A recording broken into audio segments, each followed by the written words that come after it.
జై భీమ్. ఉరవకొండ నియోజకవర్గంలో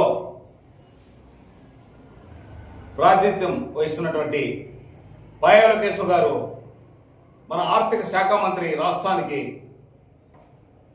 అక్కడ ఉరవకొండ ప్రాంతంలో ప్రభుత్వ ఆసుపత్రి సూపరింటెండెంట్గా వ్యవహరిస్తున్నటువంటి డాక్టర్ చౌదరి గారు అనేక ఆరోపణలు దాదాపు ఒక 3 నెలల నుంచి ప్రతి పేపర్ ముందు అనేక ఆరోపణలు వస్తున్నాయి.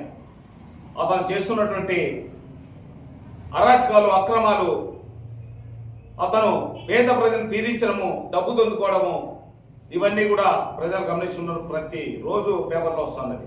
అయితే ఉరవకొండ ప్రాతినిధ్యం వహిస్తున్న ఆర్థిక శాఖ మంత్రి గారు ఎందుకో స్పందించలేదు. ఆయన ఎందుకు అతని మీద చర్యలు తీసుకోలేదు అనేది ప్రజల యొక్క భావన, మా యొక్క భావన. అయితే మా ఆలోచన ఏమంటే పయాల కేశవ్ గారు, చౌదరి గారు ఒకే సామాజిక వర్గం కాబట్టి అతనికి ఎటువంటి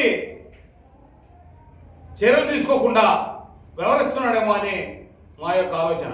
అయితే ఇప్పటికైనా పయాల కేశవ్ గారు, మీరు డాక్టర్ చౌదరి మీద వెంటనే ఒక కమిషన్ వేయించి అతని మీద విచారణ జరిపించి, అతని అవినీతి అక్రమాలపై విచారణ జరిపించి